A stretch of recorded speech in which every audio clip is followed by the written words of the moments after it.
কারা নির্যাতন নয়, আসলে এটা কারা বরণ। আমরা তো জেনে বুঝে এই পথে পা বাড়িয়েছি।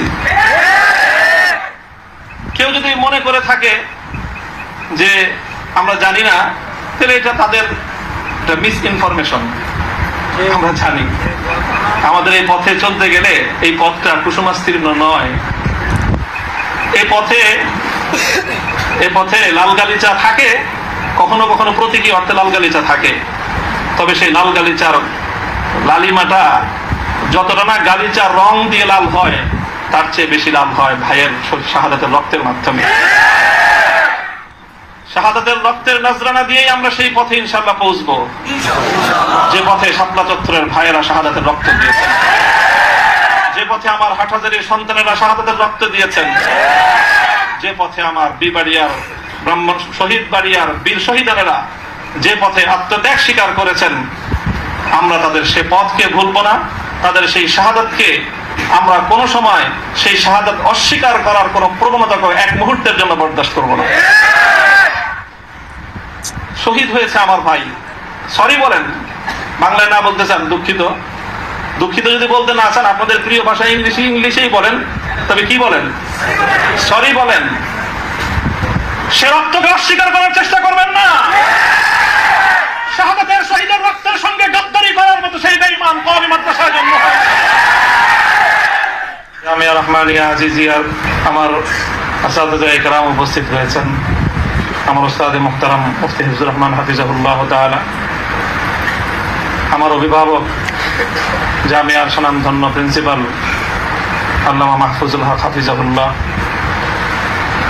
আমার বড় ভাই মুফতি আরশাদুজ্জামান দামাত বারাকাতুহু আলিয়া সহ জামিয়ার আমার সকল সহকর্মী, আমার প্রাণপ্রিয় ছাত্রবৃন্দ এবং বিভিন্ন দিনী ইদারাগুলো থেকে, বিভিন্ন জায়গা থেকে এবং এলাকার বিভিন্ন অঞ্চল থেকে সমবেত দিন দরদি মুসলমান ভাইয়েরা, সর্বপ্রথম আমি আপনাদের শুকরগুজারি আদায় করতেছি যে আপনারা এই অভূতপূর্ব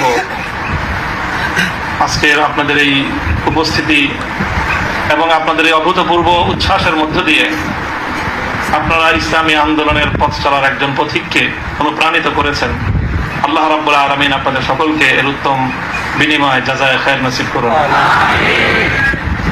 কাটা কাটা কয়েকটা কথা আমি বলবো, সময় দীর্ঘ নয়। আর সকলে উপলব্ধি করতে পারতেছেন যে আমার প্রতিটা কথাই এখন এটা অনেক বেশি পরিমাপ করা হচ্ছে, দেখা হচ্ছে যে আমি কি বলি। আপনারা যতটুকু মনে করতেছেন যে শুধু একটা কর্তৃপক্ষ দেখতেছে, তা না, দুইটা কর্তৃপক্ষ দেখতেছে, এবং একটা কর্তৃপক্ষ আরেকটা কর্তৃপক্ষ থেকে অনেক বেশি প্রবল। একটা জমিনের কর্তৃপক্ষ আর একটা আসমানের কর্তৃপক্ষ। আমি আপনাদের কাছে দোয়া চাই, জমিনের এই কর্তৃপক্ষের প্রভাব থেকে আসমানের কর্তৃপক্ষের প্রভাব যেন আমার উপর বেশি থাকে। আল্লাহ রাব্বুল আলামিন যেন আমাকে আল্লাহর গোলাম হিসেবে তার নিকটেই যেন আমার মাথাকে অবনত রাখেন, এই দোয়াটুকু আপনারা সকলে আমার জন্য নিভৃতে একান্তে করবেন। দ্বিতীয় কথা, এখানে আমার জন্য অনেক কথা বলা হয়েছে, আমাকে উৎসাহিত করার জন্য এটাই বলা হয়েছে। উৎসাহিত করার জন্য কিছু প্রশংসামূলক বাক্য আলোচনা করা হয়েছে। শাইখুল হাদিস আল্লামা আজিজুল হক রহমতুল্লাহ আলাইহির শানে আমরা এই কথাগুলো বলতাম। সময়ের এতটা অল্প ব্যবধানেই সেই কথাগুলো যে আমার সন্তানেরা যারা বলেছে, আমি সন্তানই বলবো, ছাত্ররা তোমাদের কাছে মুফতি সাইদ হয়তো অনেক বড় শিক্ষক হতে পারে, আমার কাছে ওই সাইদই, তারা আমাদের সন্তান, তারাও আমাদের সম্পর্কে সেই কথাগুলো বলেছে। শাইখুল হাদিস রহমতুল্লাহ আলাইহি বলতেন যে এই কথাগুলোকে প্রশংসামূলক কথা নয়, বরং আমি কালিমাতে দোয়াইয়া, দোয়ার বাণী হিসেবে, দোয়ার কথা হিসেবে আমি বরণ করে নিলাম। আল্লাহ পাক আমার সন্তানদের, আমার সহকর্মীদের, তাদের এই কথাগুলোকে যেন আল্লাহ আমার হাতে, আমার ক্ষেত্রে দোয়া হিসেবে আল্লাহ কবুল করেন। এই কথার মধ্যে একটা কথা এসেছে, সেটা হলো প্রতি ফোঁটা জুলুমের প্রতিশোধ গ্রহণ করার কথা। আমি এই কথাটা একদিকে প্রত্যাখ্যানও করি, আবার আরেকদিকে সমর্থনও করি। প্রত্যাখ্যান করি এইভাবে যে এটা যাদের আদর্শ অনুসরণে আমাদের এই জুলুমকে বরণ করা, আমাদের এই কারাভোগ, আমাদের এই কারাবরণ, আমরা এই শব্দগুলি বেশি বলি। কি বললাম? কারাভোগ, কারাবরণ। কারা নির্যাতন তো বলবো যত কম বলা যায়। কারা নির্যাতন নয়, আসলে তো এটা কারাবরণ। আমরা তো জেনে বুঝে এই পথে পা বাড়িয়েছি। কেউ যদি মনে করে থাকে যে আমরা জানি না, তাহলে এটা তাদের মিস ইনফরমেশন। আমরা জানি আমাদের এই পথে চলতে গেলে এই পথটা কুসুমাস্তীর্ণ নয়। এই পথে লাল গালিচা থাকে, কখনো কখনো প্রতীকী অর্থে লাল গালিচা থাকে। তবে সেই লাল গালিচার লালিমাটা যতটা না গালিচার রং দিয়ে লাল হয়, তার চেয়ে বেশি লাল হয় ভাইয়ের শাহাদাতের রক্তের মাধ্যমে। শাহাদাতের রক্তের নজরানা দিয়েই আমরা সেই পথে ইনশাআল্লাহ পৌঁছবো, যে পথে শাপলা চত্বরের ভাইয়েরা শাহাদাতের রক্ত দিয়েছেন, যে পথে আমার হাটহাজারীর সন্তানেরা শাহাদাতের রক্ত দিয়েছেন, যে পথে আমার বিবাড়িয়ার ব্রাহ্মণ শহীদ বাড়িয়ার বীর শহীদানেরা যে পথে আত্মত্যাগ স্বীকার করেছেন, আমরা তাদের সে পথকে ভুলবো না। তাদের সেই শাহাদাতকে আমরা কোনো সময় সেই শাহাদাত অস্বীকার করার কোন প্রবণতাকে এক মুহূর্তের জন্য বরদাস্ত করবো না। শহীদ হয়েছে আমার ভাই, সরি বলেন। বাংলায় না বলতে চান দুঃখিত, দুঃখিত যদি বলতে না চান আপনাদের প্রিয় ভাষা ইংলিশেই বলেন, তবে কি বলেন? সরি বলেন। সে রক্তকে অস্বীকার করার চেষ্টা করবেন না। শাহাদাতের শহীদের রক্তের সঙ্গে গদ্দারি করার মতো সেই বেঈমান কওমি মাদ্রাসার জন্ম হয়। কাজেই যে কথা বলতেছিলাম, যেগুলো কারাবরণ আমাদের, কারা নির্যাতন তো অনেক পরের কথা। আল্লাহ পাক রব্বুল আলামিন কারা এই কষ্ট থেকে আমাদের সকলকে হেফাজত করেন। প্রতিশোধের যে কথাটা, সেটা আমরা তো পয়গম্বর আলাইহিস সালামদের অনুসারী। নবী ইউসুফ আলাইহিস সালামের সেই বাণী লা তাসরিবা আলাইকুমুল ইয়াওম, গতকালকে আমি বলেছি, আজও বলছি, আমরা কোনো প্রতিশোধ গ্রহণ করি নাই, করতে চাই না। করার প্রবণতা কখনো যদি আমাদের মন থেকে উদ্গত হয়, সেটা হলো ইন্নামা যালিকা মিন্নি ওয়া মিনাশ শাইতান। শয়তানের প্ররোচনায় কখনো হয়তো আমরা ব্যক্তিগত আক্রোশে প্রতিশোধের কথা বলে থাকতে পারি, কিন্তু আমরা প্রতিশোধ পরায়ণ নই, এটা মূল কথা। এই হিসাবে আমি প্রতিশোধের এই শব্দকে প্রত্যাখ্যান করলাম। তবে অন্য আরেক অর্থে আমি প্রতিশোধের এই শব্দকে সমর্থন করছি। শুধু সমর্থন নয়, বরং আমি আমার পুনর্ব্যক্ত করছি যে আমরা প্রতিশোধ নিব। আমাদের সেই প্রতিশোধ হবে সেই প্রতিশোধ, যেই প্রতিশোধ হিজরতের আগ পর্যন্ত 12 বছরের জুলুম এবং নির্যাতনের প্রতিশোধ মক্কা বিজয়ের মাধ্যমে আল্লাহ নবী গ্রহণ করেছিলেন। আল্লাহ নবী মক্কা বিজয়ের পরে সেই সকল অপরাধীদেরকে ক্ষমা করার মধ্য দিয়ে, সেই জমিনে আল্লাহর দিনের ঝান্ডা সমুন্নত করার মধ্য দিয়ে মধুর প্রতিশোধ নিয়েছিলেন। আমি আবার বলছি, এদেশে ভাড়াটিয়া থাকবো না, ভাড়াটিয়া হিসেবে থাকবো না। এই জমিনের মালিকানা সূত্রে এদেশে বসবাস করি। এই জমিনকে আল্লাহর জন্য মুক্ত করেই ছাড়বো ইনশাআল্লাহ। আল্লাহর দিনের বিজয়, সেটাই হবে আমাদের পরম প্রতিশোধ। এবং যারা আমাদেরকে শত্রু ভেবে আমাদেরকে নিঃশেষ করার চেষ্টা করেছে, অপমান করার চেষ্টা করেছে, আমরা তাদেরকে সম্মানিত করে প্রতিশোধ নেব। আমরা তাদেরকে আদর্শের সোনালী পথে বরণ করে নেওয়ার মধ্য দিয়েই আমরা ইনশাআল্লাহ আমাদের আদর্শের বিজয়ের প্রতিশোধ গ্রহণ করব। আল্লাহ রাব্বুল আলামিন আমাদেরকে সে তৌফিক দান করুন। আরেকটা কথা বলা হয়েছে, অনেকের কথার মধ্যে আসছে যে একটা ভবনের আলোচনা। এই ভবনটার গুরুত্ব একসময় আমার কাছেও খুব ছিল, 3 বছর আগেও খুব ছিল। যখন শুনলাম যে ভবনটা চলে যাচ্ছে, আমি তখন সর্বপ্রথম দুইরাকাত সালাতুল হাজাত করে দোয়া করেছিলাম যে আল্লাহ যেন খায়রের ফয়সালা করেন। আর এরপরে এখন আমার অনুভূতিটা হলো যে এরকম ভবন না থাকাই ভালো। না থাকা ভালো কেন? দস্তারে না দারে মে মা গমে পেয়েছে না দারে মা হেয়েছে না দারে মে গমে হেয়েছে না দারে। এইরকম ভবন টবন থাকলে এগুলোকে রক্ষা করার জন্য ডানে বামে অনেক কিছু তাকানোর প্রয়োজন হয়। ভবনও নাই, রক্ষা করার জন্য কার পায়ের নিচে তেল মারার দরকার। আজ এখানে মাদ্রাসা, কালকে ইনশাআল্লাহ শাইখুল হাদিসের সন্তান মাহফুজুল হক সাহেব যদি নদীর পারে যে বসেন, ইনশাআল্লাহ ওই কেরানীগঞ্জের ওই একেবারে ধুলের চরে বা ওই কোনো রুটের চর, কোনো চরের মধ্যে চেয়ে বড় মাদ্রাসা হবে। প্রয়োজন নাই ভবনের, প্রয়োজন নাই মাদ্রাসার স্থাপন কোনো সম্পত্তির। ওই পুরাতন যুগে ফিরে যেতে হবে আমাদের, স্থায়ীভাবে আমি এই কথা বলতেছি, এই বিশাল বিশাল আলিশান ইমারত সাজায়ে, আর সেই ইমারতের মধ্যে সুন্দর সুন্দর আরামদায়ক বিলাসী রুম সাজায়, সেখানে বিলাসী এলেম চর্চা। আমি এই কথাটা আমার কাছে খুব মনে পড়ছে, বিলাসী এলেম চর্চা। আজকে আমাদেরকে এই বিলাসী এলেম চর্চায় পেয়ে বসেছে।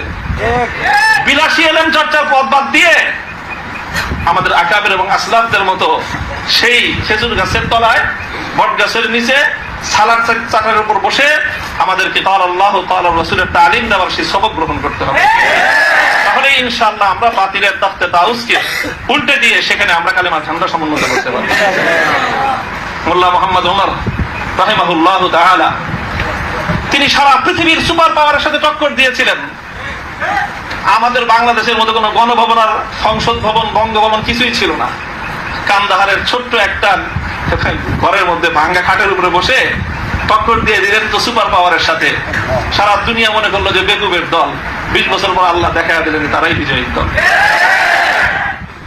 তবে একটা দুঃখ আমার, আমি এই গোটা প্রসঙ্গের সঙ্গে যারা যারা সম্পৃক্ত অধিকাংশই আমার সম্মানিত, অনেকে আমার মুহতারাম উস্তাদ, শুধু উস্তাদ না, অনেকে এমন আছেন যারা উস্তাদে মুকাউবিম, অর্থাৎ আমি আমার মতো করে শাইখুল হাদিস রহমতুল্লাহ আলাইহি আমাকে যাদের তত্ত্বাবধানে গড়ে তোলার চেষ্টা করেছেন, শুধু আমাকে না, আমার ভাইদেরকেও, মাহফুজ সাহেব হুজুর এবং আমি, আমার দুইজন বিশেষ করে, ওনারা অনেকে এখানে আছেন। কাজে তাদের প্রতি কোনো ধরনের অসম্মান হয়, অমর্যাদা হয়, সেই কথা আমি বলবো না। কখনো ভুলে বলে থাকলে সেটার জন্য আমি নিঃশর্ত ক্ষমা প্রার্থনা এখনো করছি, যে কোনো সময় করব, যে কোনো ভাবে করতে হয় করব।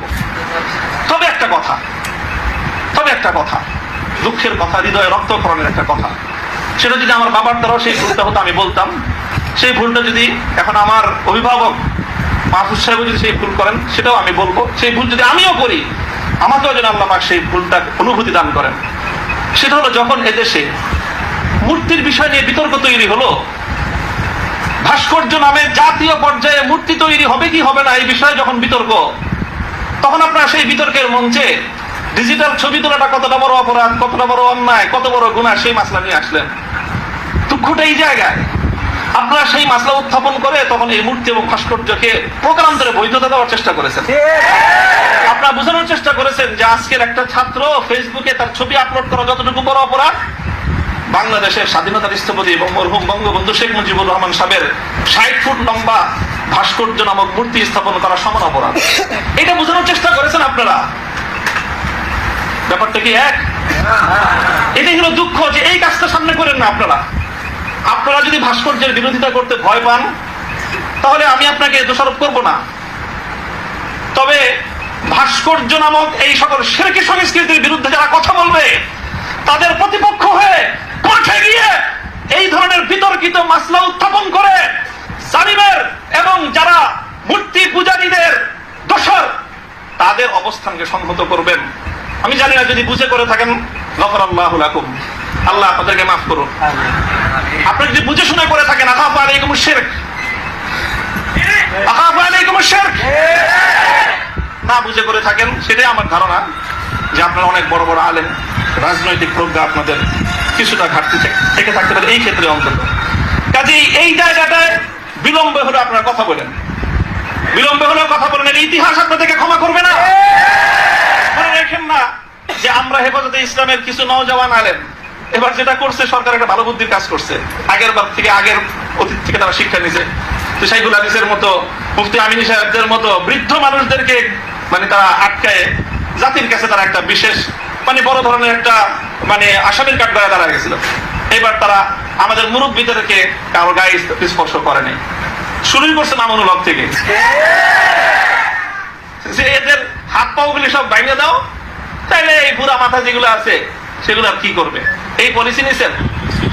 তো কাজেই যেটা করেছেন সেটা হলো, আবারও বলছি, যে এই ধরনের যখন তাওহীদ এবং শিরকের লড়াই হয়ে দাঁড়াবে, আল্লাহ ভাস্কর্য বিরোধী আন্দোলন, এটা তাওহীদ এবং শিরকের আন্দোলন, সব শিরকের সংঘাত ছিল। ভাস্কর্যের পক্ষে যারা ছিলেন তারা শিরকের পক্ষে ছিলেন, ভাস্কর্যের বিপক্ষে যারা ছিলেন তারা তাওহীদের ঝান্ডা সমর্থন।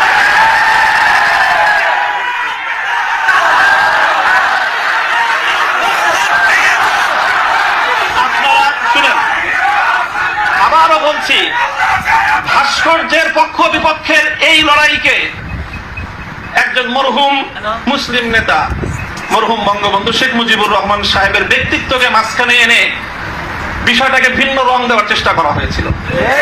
আমরা তখনও বলেছি, আজও বলি, ভবিষ্যতেও বলবো, ভাস্কর্য এটা বঙ্গবন্ধু শেখ মুজিবুর রহমান সাহেবের, শহীদ প্রেসিডেন্ট জিয়াউর রহমান সাহেবের, সেটার আমরা কোনো পার্থক্য করি নাই। আমি একথাও বলেছি, ভাস্কর্য যদি স্বয়ং আমাদের মুসলিম জাতির পিতা খলিল ইব্রাহিম আলাইহিস সালামের হয়, তাহলে সেই ভাস্কর্যের সাথে কি আচরণ করতে হয় মুহাম্মদুর রাসূলুল্লাহ শিখিয়ে দিয়ে গেছেন। আল্লাহ রাসূল সাল্লাল্লাহু আলাইহি ওয়াসাল্লাম মক্কা বিজয়ের দিন বাইতুল্লাহ থেকে যেই মূর্তিগুলো বের করেছিলেন, যে ভাস্কর্যগুলো বের করেছিলেন, তার মধ্যে তো একটা ছিল ইব্রাহিম আলাইহিস সালামের মূর্তি। কি বলেছিলেন? কাতালাহুমুল্লাহ, আল্লাহ পাক এই মক্কাবাসীদেরকে ধ্বংস করুন, তারা খলিল ইব্রাহিম আলাইহিস সালাতু ওয়াস সালামের মূর্তি তৈরি করেছে। আমাদের কথা আপনাদের পছন্দ হলো না, আমি বললাম যে ভাস্কর্য বানায়েন না, এটা বানালে বঙ্গবন্ধু যদি মুসলিম হয়ে মারা গিয়ে থাকেন কবরে তার শাস্তি হবে। তো আপনারা মনে করলেন আমরা বঙ্গবন্ধুর বিরুদ্ধে বললাম, আসলে বলি নাই বিরুদ্ধে।